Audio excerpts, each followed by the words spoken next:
자산 인플레이션의 시대 개인의 역전은 가능한가? 힘의 역전이란 주제에 어떻게 보면 재테크라는 걸 적용을 한번 해본 건데요.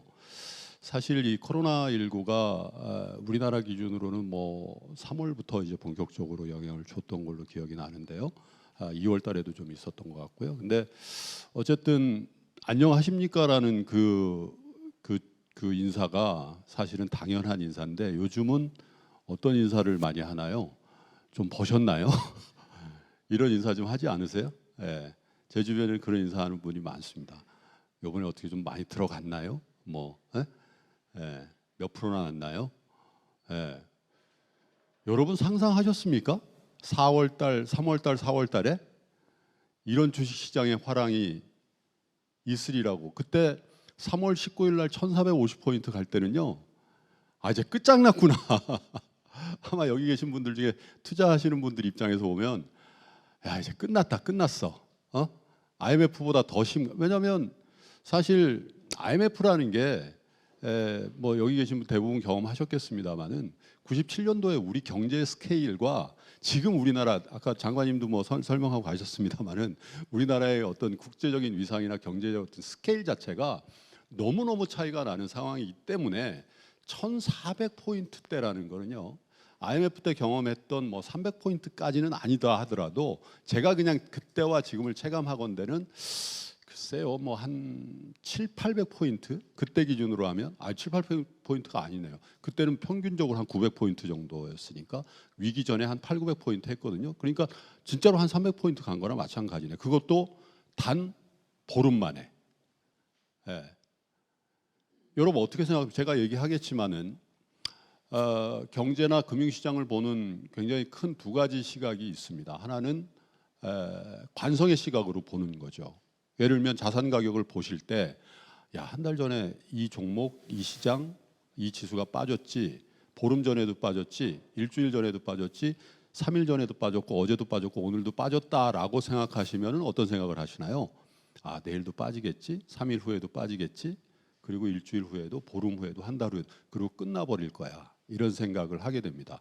그게 관성으로 보는 거고 관성은 다른 말로 하면 단절이에요. 그렇게 끝나버린다는 거죠. 관성을 가지고 끝나버린다는 건데 3월 19일에 저와 여러분들은 대부분 그 관성의 그 눈으로 자산시장을 보고 아마 경제를 보셨을 겁니다. 그런데 나스닥 사상 최고치입니다.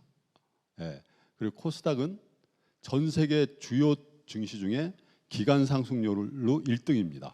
코스닥이 70% 이상 올랐어요. 3월 하순 대비해서. 어떻게 됐죠, 여러분?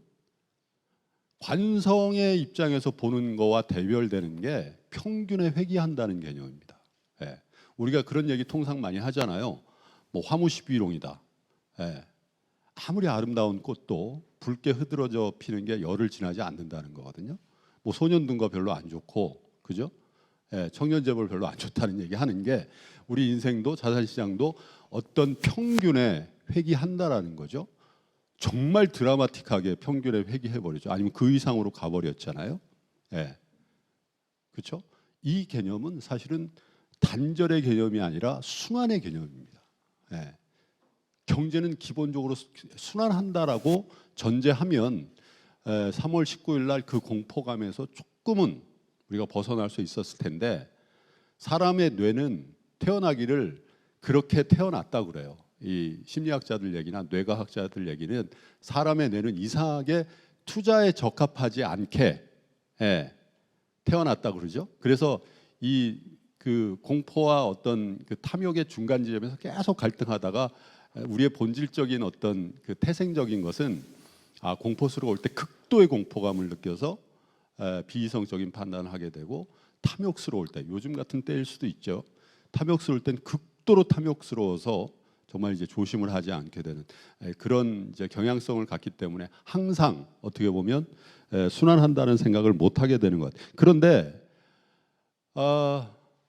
제가 왜 여러분께 많이 버셨나요? 뭐 얼마나 몇 퍼센트나 나셨나요? 이렇게 얘기할 정도가 그런 인사를 할 정도로 그렇게 커먼한 인사가 됐냐면 전 세계에서요 우리나라가 방역에서 가장 앞선 것은 물론이거니와 전 세계에서 정말 특기할 만한 일이 요 몇 개월 사이에 일어난 거죠. 네, 여러분 신문지상에 보셨는지 모르겠는데 저는 개인적으로 그 용어 자체는 별로 적절하지 않다고 보는데요. 동학개미 운동이라니 사회적인 현상이 벌어지고 있죠.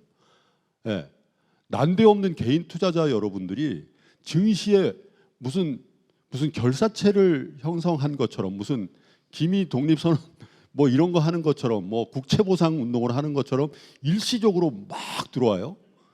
요즘엔 좀 덜해졌는데요. 3월, 4월에는요. 개인적으로 제가 하루에 10통화 이상씩 전화를 받았습니다. 한 20통 받을 때도 한 3년 만에 처음 전화한 후배가 형 들어가도 돼요? 뭐 사야 돼? 삼성전자 사도 되나요? 당혹스러울 정도로. 그래서 대부분의 전문가들이 끝물인가 보다. 개인들이 이렇게 들어오니까. 그게 우리의 고정관념이었거든요. 개인이 상투를 만들지. 그래서 통상 그때 W자 얘기를 많이 했습니다. 이렇게 폭락했다가 조금 올랐다가 다시 한번 빠졌다가 언젠가는 올라갈 거다. 그랬는데 W자는 웬걸? 적어도 증시만 놓고 보면 완전히 V자형이죠. 그것도 아주 날카로운 쉐이프에. 고정관념을 깨는 일이 벌어졌습니다. 우리가 올 들어서만요. 우리 개인 투자자들이 우리 주식 코스닥 코스피를 산 것만 치면 30조입니다. 합쳐서. 그거 다 누가 파는 줄 아세요? 외국인 투자자들이 다 받았습니다. 다. 그리고 그것 플러스 예탁금이 는 거 그리고 증시 대기자금이라고 하는 증권회사 가면 CMA, RP 이런 언제나 주식 살 수 있게끔 돼 있는 자금들이 있거든요. 그런 것까지 치면 50조입니다. 여러분. 엄청난 변화가 있는 거예요. 그것도 전 세계가 글로벌 팬데믹 상황에서 올해 아무리 보수적으로 경제를 예측하는 사람도 대체로 마이너스 3에서 마이너스 5%를 갈 거라고 예측하고 있고 우리 경제는 잘해야 마이너스 1, 2% 정도라고 경제 예측을 하는데 자산 시장은 도대체 왜 이러냐. 그리고 우리 개인 투자자들 왜 이렇게 적극적으로 주식시장에서 돈을 벌려고 뛰어들고 있는 왜 이런 현상이 벌어졌는가 그거에 대해서 오늘 얘기 좀 해보려는 거예요. 공감대가 좀 있는 주제인가요? 감사합니다.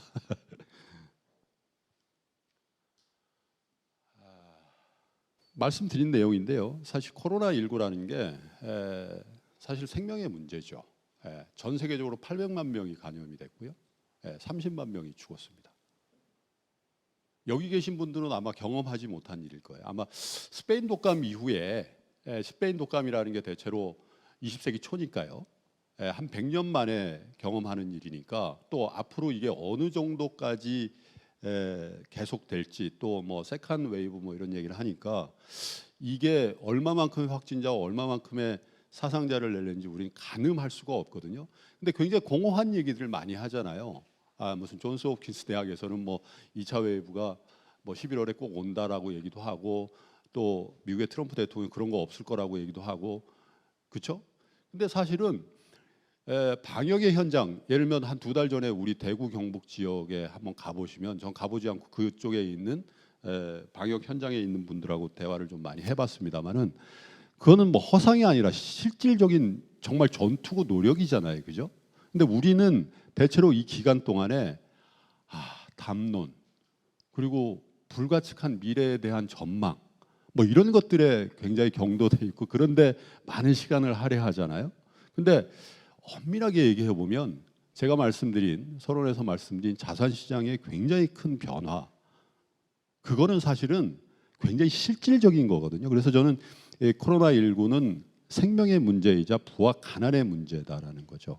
2008년도 금융위기가 미국의 금융산업의 위기에서 만들어졌지만 지금과 어쩌면 비슷한 금융위기로 이제 확산이 되지 않습니까? 한번 생각해 보십시오, 여러분. 2008년도에 저는 2008년도 7월 30일 날 그 뉴욕에서 한국으로 들어왔거든요. 아주 운 좋게 엑소더스를 했는데 비즈니스도 팔고 집도 팔고 한국에 와서 이제 주로 해외 투자를 했기 때문에 굉장히 해피한 굉장히 럭키한 그런 경험을 했습니다마는 사실은 2008년도 7월 달에도 제가 맨하탄에서 근무할 때도 그건 실질적인 문제였어요. 본격적인 위기 이전에도. 근데 우리의 관념 속에는 위기? 뭔가 나하고 관련이 있긴 한데 좀 멀어 보이는 얘기고, 그리고 담론이고, 그리고 추상적인 무엇인가라고 생각했는데 2008년도 금융위기 이후에 과연 여러분들의 자산, 여러분들의 경제는 어떻게 했나 한번 생각해 보십시오. 예. 여러분들이 내 부가 내 웰스가 훨씬 커졌다라고 하면 여러분들은 굉장히 현명한 투자자일 가능성이 많고, 또 기본적으로 그때도 여러분들은 어느 정도의 자산가이셨을 겁니다. 왜냐하면 2008년도 금융위기 이후에 특히 미국, 한국도 마찬가지입니다만 엄청난 자산의 버블, 엄청난 자산 가치의 인플레이션이 있었죠. 나스닥이 사상 최고치라고 그랬는데 나스닥 다우지수 할 것으로 대여섯 배씩 다 올라버렸죠. 간헐적으로 한 15% 정도의 조정 구간을 이번에 굉장히 크게 받았습니다만은 불과 한 달 만에 다시 회복해버리잖아요. 그 힘의 원천이 여러분 어디 있습니까? 경제가 좋아서? 펀더멘탈이 개선이 돼서? 그렇지 않죠. 뭡니까? 유동성입니다. 유동성. 이 유동성은 뭘 빌미로 해서 뿌려졌을까요? 위기니까 유동성을 공급하는 명분을 준 거죠. 각국의 중앙은행한테. 그 대표 선수가 어디죠? 미국의 중앙은행이 연준이잖아요. 그죠?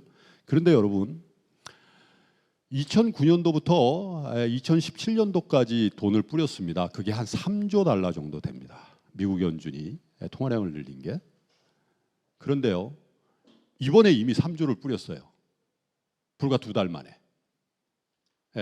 10년 동안 뿌렸던 양적 완화 및 유동성 공급의 어떤 규모를 미국이 2달 만에 해버렸다는 거죠. 그래서요, 사실은 저처럼 이제 금융시장을 모니터링하는 입장에서는 이거는 예를 들면 스페인 독감 이후에 100년 만에 글로벌 팬데믹이라고 보지만 이건 사상 초유의, 앞으로도 도저히 있을 가능성이 별로 없는 사상 초유의 유동성이라고 파악하는 겁니다. 그 유동성의 어떤 출현으로 향후의 세계 경제는, 또 세계 글로벌 자산 시장은, 또 우리의 주머니 사정은 어떻게 될 건지, 그 스코프로 보면 사실 이 부의 편제 과정, 아까 말씀한 극도의 양극화 과정이 앞으로도 진행될 게 너무 명확해 보이는 거죠. 적어도 자산 가격이라는 게 적어도 각국 중앙은행, 특별히 연준에서 테이퍼링, 예를 들면 테이퍼링이 뭐죠? 이 수도꼭지를 잠그는 행위잖아요. 유동성을 조절하면서 혹은 유동성을 다시 걷어들이는, 양적 완화를 중단하고 유동성을 다시 걷어들일 때까지는 이 자산, 어느 자산이 될는지 모르겠습니다. 그게 주식이든 채권이든 혹은 부동산이든 간에 자산 가격의 상승세를 쉽사리 꺾을 수는 없다. 왜? 세계 경제가 5% 마이너스 성장하는 걸 여러분 보셨습니까? 그거에 대해서 누구도 반대를 하지 않는 상황에서 주식시장, 자산 가격을 이렇게 올려버리는 유동성의 힘이거든요. 말씀드렸죠. 미국이 어쩌면 금융위기라는 건 사실 미국은 기축통화국이 아니었으면 문을 닫아야 되는 위기였습니다. 전 금융회사가 구제금융을 못 받으면 다 망하는, 예를 들면 시티뱅크, 뱅크 오브 아메리카, 웰스파고 물론이고, 사실 그 위대한 금융회사라는 골만삭스도 워런 버핏이 안 도와줬으면 망하는, 미국은 망하는 거죠. 미국이 제조업이 있습니까, 여러분? 포드, GM 다 망했던 거 아닙니까, 그죠? 미국은 금융이 먹여 살리는 나라인데 금융회사가 다 문을 닫아야 되는 상황이면 미국이 문을 닫는 건 똑같은 얘기입니다. 그런데 그때 대응했던 10년 동안의 유동성의 확대를 2달 만에 해버린 겁니다. 자산 가격이 어떻게 될까요, 여러분? 안 오르는 게 이상한 거죠. 그 돈들이 어디로 갔는지 한번 보세요. 금융회사로 갔죠. 돈이 많은 대기업에 갔죠. 부유층에 갑니다. 물론 트럼프 대통령이 거의 전 국민에게 자기 서명을 해서 1,200불씩 날려줬지만 그거 금방 쓰죠. 누구한테 쓰나요? 대기업한테 씁니다. 아마존한테 쓰는 거고요. 마이크로소프트한테 쓰는 거고요. 또 애플한테 쓰게 돼 있거든요. 그 회사 주가들이 안 올라갈 수가 없어요. 로드샵에서 마마이즈 파파스라고 하죠. 길거리에서 쇼핑 못 하잖아요. 그럼 뭘로 하죠? 인터넷으로 하죠? 인터넷 누가 다 장악합니까? 글로벌 표준을 만들고 있는 그 표지에 있었던 마가, 빵 이런 기업들이 다 넷플릭스의 가입자 폭증해 버리죠. 예. 그런 현상들, 부의 재편이, 부의 편제가 그런 식으로 일어나는 거죠. 유동성의 힘이라는 게. 말씀드린 내용입니다. 우리는 어떻습니까, 여러분? 예. 재난지원금인가요? 그거 다들 받아 잘 쓰셨습니까? 제가 54인데요. 평생 처음으로 나라에서 돈을 한번 받아봤어요. 맨날 세금만 냈지. 여기 저 국가로부터 뭐 돈을 이런 식으로 무작위적으로 다 받아본 적 있으세요? 여기 계신 분은 적어도 제가 보기에는 정부로부터 보조금 받으신 적이 별로 없으실 거예요, 아마. 예. 저는 아주 새로운 경험을 했습니다. 예. 실제로 재래시장 가서 쓰다 보니까 굉장히 신나더라고요. 안 그래도 싼데 꽁돈이라고 생각하니까. 예. 어떤 얘기냐? 우리나라도 사상 초유의 유동성을 공급하는 겁니다. 예. 뭘로? 재정으로, 그리고 통화 정책으로. 예. 금리가 제로 금리는 아니죠. 우리는 미국은 바로 제로 금리까지 내렸습니다만은 우리는 제로 금리는 아닙니다. 0.5%인데 이게 뭐냐면요, 실효화환이라는 개념이 있습니다. 기축통화국이 아닌 우리처럼 주변부 통화는 기축통화국이 0%를 한다고 해서 우리가 0%를 하면 다 외국 자금이 다 나갈 거 아니겠어요? 그래서 그걸 한국은행 기준으로는 실효화환이라고 합니다. 실효화환까지 다 낮춘 거예요. 예, 우리도 실질적인 제로금리, 국제적인 스탠다드로 봐서 한국은 더 이상 낮출 룸이 없을 정도까지 금리를 낮췄다라고 생각해도 되는 거죠. 예, 그럼 우리도 제로금리 하고 있다라는 거고, 우리 정부도 대통령이 사인은 안 했지만 어쨌든 여러분 통장에 카드사에 꽂아줬단 말이죠. 근데 그 유동성이 경제가 선순하려면 어떻게 돼야 될까요? 그 유동성이 소비로 이어지고 또 기업들은 투자에 나서주고 이렇게 하면 이 경제의 펀더멘탈이 개선돼요. 근데 실제로 그런가요? 안 그렇습니다, 여러분. 우리 소비도 대체로 미국하고 다르지 않고요. 우린 그 온라인 모바일화가 훨씬 더 진전되어 있는 나라이기 때문에 더 그렇고요. 기업체들이 투자를 해주나요? 왜? 아달 명분이 있잖아요. 전에는 정부에서 투자 안 하면 뭐 한다고 계속 하면, 지금은 아유 다 죽게 생겼는데 무슨 투자해? 투자하라는 얘기 쑥 들어가, 공허해졌다는 거죠. 그러면 어떻게 할까요? 그 돈을 그냥 부동자금으로 맡겨놓기도 하거니와 다른 의미의 투자를 합니다. 다른 의미의 투자. 그래서 4월 달에 3월 달에 기사를 가만히 보시면 괜찮은 기업들이 다 자사주를 샀어요. 예. 아니면 괜찮은 기업의 대주주들이 다 자사주를 사는 거예요. 대표적인 데가 어디죠?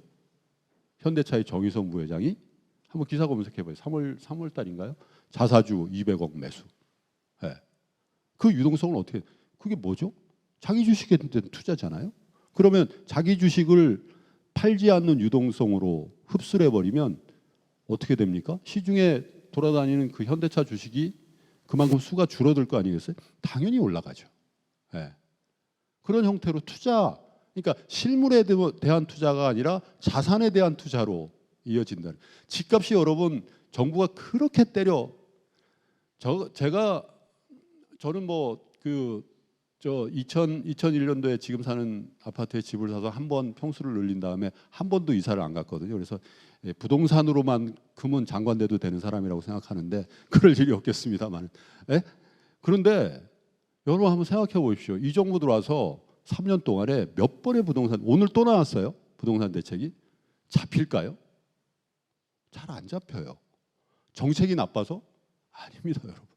미국은 유동성의 힘이 나스닥을 5배, 6배 밀어 올리는가 하면요, 한국은 기본적으로 이 캐피탈 마켓이 약간 후진적일 뿐더러 지배구조, 여기 이원재 선생님이 계십니다만은 기업의 가버넌스가 좀 후지고, 그리고 한국은 이제 이 성장의 동력을 가진 이 혁신적인 기업들이 안 나오기 때문에 자본시장으로 안 들어오고 외국인들이 전혀 방해할 수 없는 그 권역, 그 어디죠?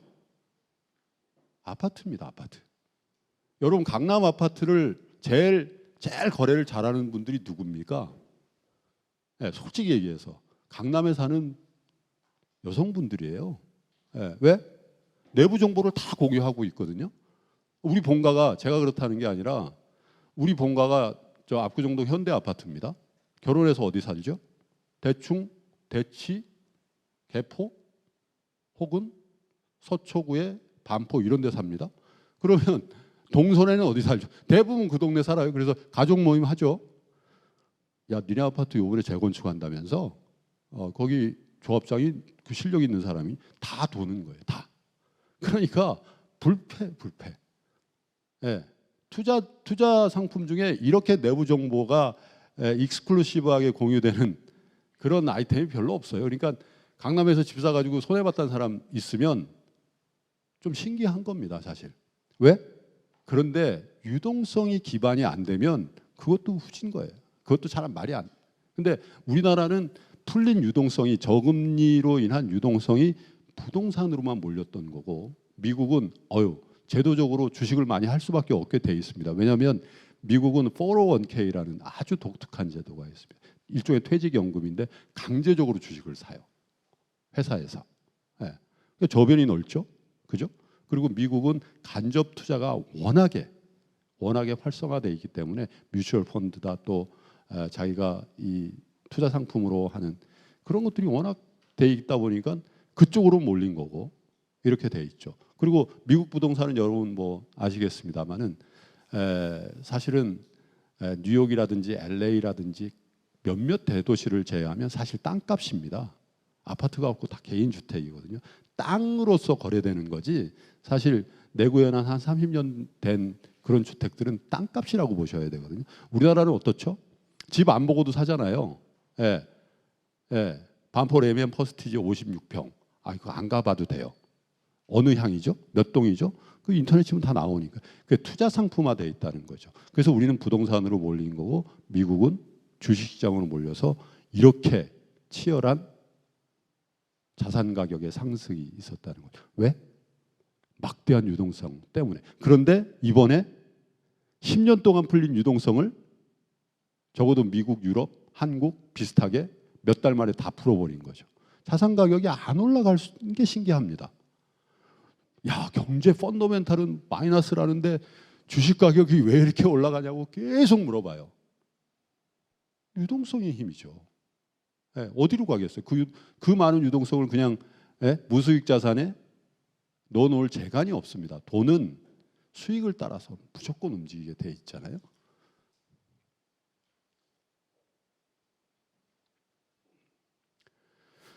그런데 이 글로벌 팬데믹이라는 놈이 참 묘한 시점에 터진 거죠.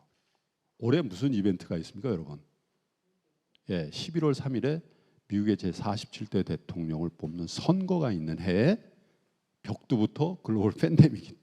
그러니까 저는 사실은 이제 2016년도부터 저는 이제 개인적으로 관심이 많이 가서 트럼프 대통령에 대한 나름의 스타디를 많이 한 편입니다. 그래서 책도 쓰고 트럼프에 대한 강연도 자주 하고 방송도 많이 한 편인데요. 그래서 좀 인연이 있나 봐요. 제가 여의도에 제 거처가 트럼프에 들어가는 거기 살았고 저희 딸이 또 트럼프가 다니는 학교에 지금 다니고 있기도 하고 트럼프 때문에 여러 가지 인연이 있습니다. 그런데 만약에 여러분 생각해 보십시오. 트럼프 대통령이 재선될 것 같으세요? 아니면 낙선될 것 같으세요? 이 소장님 어떻게 보십니까? 낙선할 것 그 낙선해야 된다고 생각하시는 것 같아요. 네? 희망을 전망으로 하시는 거 아니에요? 저는 낙선했으면 좋겠어요. 진짜 진심으로. 이게 무슨 제가 정치적 편향이 있었어요. 제가 왜 낙선해야 되는지에 대해서 낙선하는 게 우리한테 도움이 되는지에 대해서 말씀드리려고 하는 거예요. 트럼프 대통령은요. 미국의 제46대 대통령이 될 수 없는 사람이었습니다. 그 됐죠? 근데 왜 됐는가 한번 생각해 보십시오. 1980년대 초부터 한 40년 가까이 이어져 왔던 글로벌라이제이션, 이 세계화의 반세계화의 기술을 자처한 정치인이라고 할 수도 없죠. 아웃사이더인 이 트럼프가 내건 기치에 미국의 일부 유권자들이 몰표를 주면서 46대 대통령이 된 거거든요. 자, 세계화라는 건 뭡니까, 여러분? 한마디로 얘기하면 효율의 극대화입니다. 효율의 극대화는 뭘 해야지 일어나나요? 일을 나누어서 해야 되죠. 분업, 국제적인 분업이죠. 뭘로? 제조는 중국, 한국, 대만 이런 나라 혹은 선진국 중에서 독일 제조 강국이니까 여기서 하세요. 그럼 우리는 뭘 할까요? 미국, 영국 이런 나라들 금융 서비스 하면 되죠. 이걸 서로 교환하면 효율의 극대화가 일어나고 그래서 다 잘 살게 될 것이다. 하모니의 세계입니다. 하모니, 세계화라는 건. 그러니까 하모니의 세계, 하모니의 기간 동안에 국경을 열어야 되잖아요. 그러니까 여러분들도 비자도 없이 세계 각 나라 다 여행하시는 거거든요. 그게 세계화의 기간이에요, 여러분. 그런데 해본 거죠. 미국의 입장에서 볼 때 세계화를 해보니까 2016년도 둘러본 겁니다. 트럼프 대통령의 선거 참모들이 둘러보니까 이런 세계화는 중국만 살찌우고 이거 백인 유권자들이죠. 백인 노동자들이 이 이른바 그 쇠락한 공업 도시들 러스트벨트라는 데서 다 실업자가 되어 있는 거죠. 제조업 기관이 다 무너진 거죠. 그리고 믿었던 금융은 사고를 쳐버린 거잖아요, 여러분. 그러면 미국이 어떻게 되겠습니까? 세계 지도국으로서 위상을 유지하겠습니까? 회피하겠습니까? 거기에 대해서 질문을 던진 게 트럼프 대통령의 선거 슬로건이죠. Make America Great Again이라는 겁니다. 거기에 표를 준 거죠. 자, 그리고 4년을 했습니다. 재선해야 되죠. 글로벌 팬데믹이 생겼어요. 미국이 뭘 했습니까? 국경을 닫았습니다. 지금도 유럽에 대해서 국경을 닫고 있습니다. 저희 딸이 내년에 졸업인데 그때 못 들어갈 것 같아요, 제가. 미국에. 지금 왜냐하면 자가격리 해야 될 테니까. 그런데 여러분, 글로벌 팬데믹이 생겨서 그걸 매니지를 잘했으면 트럼프 대통령 무조건 재선이에요. 왜? 아니, 반세계화의 기수가 글로벌 팬데믹이 생겨서 국경을 닫을 정도의 폐쇄적인 정책을 할 수밖에 없는 상황이 주어졌으니까 내치만 잘하면 무조건 당선이죠. 근데 불행히도 세계 확진자의 3분의 1, 사망자의 3분의 1이 미국에서 나와버린 거죠. 그래서 골치 아픈 거예요. 그런데 여러분, 우리나라의 대부분의 많은 분들이 우리나라 부자 되려면 트럼프 대통령이 돼야 된다라고 얘기했잖아요. 그죠? 자, 미국의 47대 대통령 선거는 제 생각에는 20세기 들어서 지금 21세기지만 가장 중요한, 글로벌이 가장 중요한 선거입니다. 왜? 반세계화 정책에 대한 추인을 하는 선거거든요. 그럼 반세계화에 우리나라는 어떻게 되나요? 우리나라는 국제적인 상거래를 통해서 성장할 수밖에 없는 나라지 않습니까? 그런데 반세계화라는 건 뭡니까? 인적 교류, 물적 교류를 제한하는 거잖아요. 그럼 우리나라는 어떻게 되죠? 우리나라 주가가 올라가요? 우리나라 기업들이 번창합니까? 안 된다는 겁니다. 일단은 브레이크가 걸려야 된다는 거죠, 제 생각에. 그래서 저는 솔직히 트럼프 대통령이 뭐 싫고 좋고를 떠나서 우리나라의 미래를 생각해 보면, 다음 다가올 4, 5년을 생각해 보면 이거 안 되겠는데, 이렇게 생각하는 겁니다. 묘한 시점에 글로벌 팬데믹이 온 거죠. 자산 가격에 대한 얘기는 했으니까 스킵하고요. 자, 그러면 개인의 역전은 성공할 것인가, 이겁니다.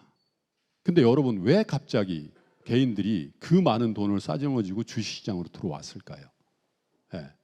유동성의 힘, 그거 외에 뭐가 있을까요? 저는 디지털 컨텐츠가 이렇게 만들었다고 봅니다.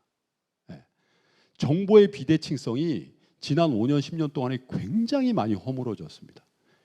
예전에 여러분들, 우리 지식은, 지혜는 누구한테 전수받죠?